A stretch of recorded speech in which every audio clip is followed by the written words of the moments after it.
Contrary to what some YouTubers say, it is entirely possible to have an enjoyable and fulfilling life whilst building a significant amount of wealth. In this video, I'm excited to introduce the 20-60-20 system, a straightforward and effective approach that can help you manage your finances like the elite, enabling you to build for the future whilst very much still enjoying the present. A number of people close to me have followed this philosophy for years, and it's worked out extremely well for them. They're living great and fulfilling lives whilst amassing millions of pounds worth of assets. To this point, if you haven't seen it, I'd recommend watching my recent interview with Sonny, where he talks about how he's done exactly just this. I'll link it for you at the end of the video. Now, let's start with the most crucial component, the first 20%. This is the portion of your income that should be set aside to protect and grow your wealth. Now, I've intentionally gone quite ambitious and high here. You will see why when I take you through the worked examples shortly. It is truly magical. If you're like me, you may even want to increase this to 25 or 30% if you can reduce the 60% we talk about next. The first 20% is where your long-term financial security truly begins. You have two reasons for doing this. Reason number one, financial resilience. A recent study found that 44% of Americans can't even afford a $1,000 expense, which to me is terrifying. It's really important to have an emergency savings pot, as a small unexpected bill or a family member needing urgent financial assistance could quickly throw your finances into chaos if you don't have the means to cover it. If you can go about your day knowing you can cover unexpected expenses, it will help you to be more resilient both mentally and financially. Now, begin by creating a quick access emergency fund, enough to cover 1 month of essential expenses. This will serve as your first line of defense against life's curveballs. Now, the good thing is 1 month's worth of essential expenses might not be as much as you think. It should exclude discretionary spending like TV subscriptions, dining out, or buying luxury items. Instead, focus on core costs, mortgage or rent, grocery, transportation, utility bills, and healthcare. After that, aim to build your cushion to cover 3 to 6 months worth of essential expenses. Having this emergency fund provides peace of mind, knowing that if something significantly happens, like losing your job or facing a health crisis, you won't be forced to accumulate debt. Once you have that 1 month, make sure you do that 3 to 6. The security of having 3 to 6 months of living expenses saved means that you can focus on resolving the emergency itself without the added stress of financial turmoil. It is important that you keep this money easy accessible. However, if you can find a high yield savings account that allows you to easily access a portion of your savings, it's definitely worthwhile keeping your money here to maximize how your savings are working for you. Now you've got that 3 to 6 months saved up. The second reason to save that 20% is to make your money work for you, as real wealth is built by owning assets. At school, we're taught that you make money from your job. However, the elite don't make their money purely from their jobs. They make it by owning assets. The good news for you is that you might already be on this path and own assets without even realizing it. I'll explain why shortly, but first, let me explain this with a simple example. Now, imagine you've got two individuals. You have Kelly and you have Sam. At 40, Kelly decides to invest her bonus, a lump sum of £12,000. She receives an annual return of 7% over the next 20 years and doesn't touch her investment during this time. By the time she reaches 60, that initial £12,000 has grown to an approximately £48,000 without contributing any additional funds. Now let's examine Sam. Sam waits until she's 50 to start investing. She contributes £2,500 each year for the next 10 years, also earning a 7% annual return. When she reaches 60, her total investment of £25,000 has grown to around £35,000. Whilst this is certainly a substantial amount, it's less than what Kelly has accumulated, even though Sam invested more. The key difference here lies in the power of time and compound interest. Kelly's money had an additional decade to grow and compound, which significantly impacted her final amount. Her initial investment of £12,000 grew into £48,000, even without adding an additional penny. This is why I love compound interest and talk about it so much in so many videos. The longer you allow your money to work for you, the more it can multiply exponentially. It's like a snowball rolling down a hill, gaining size and momentum as it continues. So now you know this, where should you begin? The good news is you have several options. If you're already contributing to your employer's retirement plan, congratulations, you've initiated this journey already. Employer matching contributions are effectively free money. For instance, if you earn £60,000 annually and your employer offers a 4% match, that means for every pound you contribute up to £2,400, your employer contributes the same amount, therefore doubling your money. This is a fantastic way to boost your savings.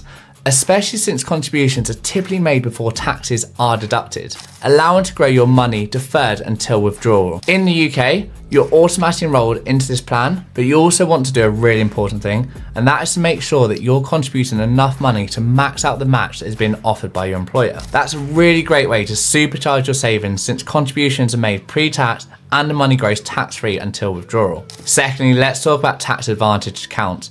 In the UK, you've got stocks and shares ISA. In the US, it's a Roth IRA. These accounts allow your investment to grow tax-free with no taxes on dividends and capital gains. Peter Thiel famously grew his Roth IRA from $1,700 to $5 billion. When he withdraws this will be tax-free. Can you imagine? In the UK, there's also over 3,000 ISA millionaires, all benefiting from zero tax. The government gives you these special accounts as an incentive to save and invest in the long run. But bear in mind, the money you invest here has already been taxed because it comes from money you earn from your paycheck. And unfortunately, there are limits to how much you can invest via these tax wrapper accounts. The key is to max out all of these tax advantage accounts first before moving on to regular investment accounts. As the gym bros say, you gotta protect those gains, bruh. Okay, that was terrible. I do apologize.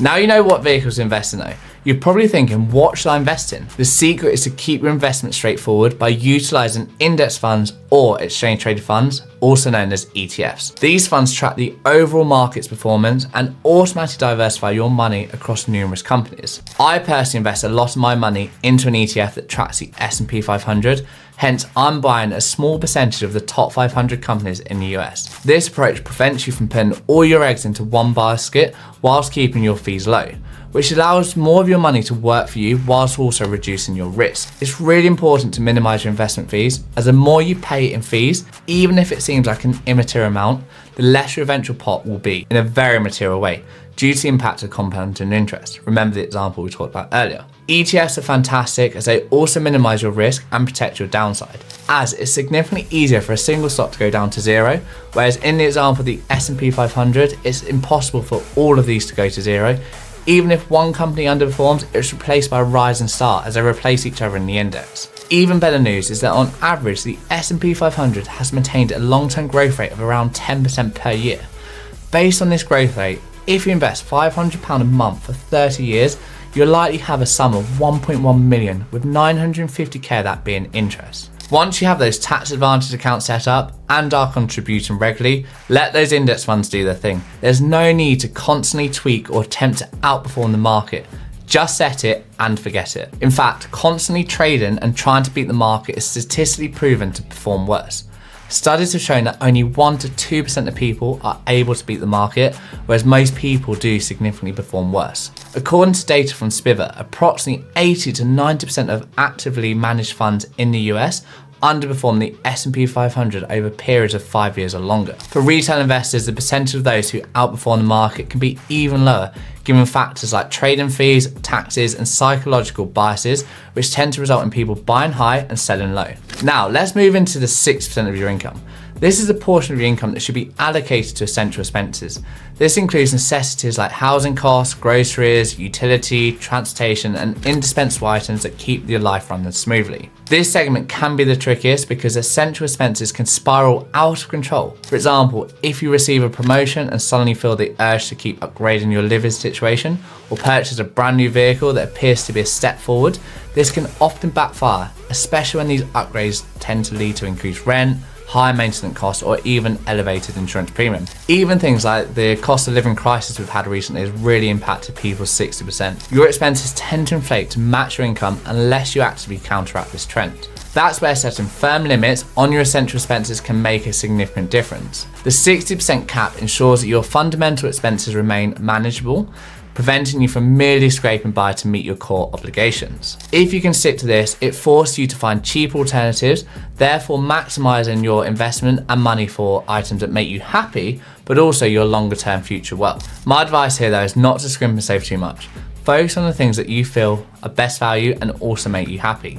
i.e., if you value a nice apartment and happy to have a cheaper car, food, etc., go for that. I'm lucky enough to have been able to cap my core expenses to 47% of my income, and honestly, it makes a massive difference to my mental and financial well-being. This can be particularly challenging though if you live in a high-cost city, hence personally why I chose to live outside London. Research from the Bureau of Labour Statistics shows that housing is typically the largest expense category, accounting for 30% of people's income. This encompasses rent, mortgage payments, property taxes, and utility costs though. The second largest category often involves transportation, making up roughly 15 to 20% of people's income, which can include vehicle purchases, maintenance, fuel, and public transportation costs. So take a look at your own spending, identify your biggest expenses, and assess whether they align with your budget. Once you have this clarity, seek opportunities to optimize these significant costs. Are there more affordable options for your daily commute? Can you take a car on a low monthly payment, especially a tax advantageous one like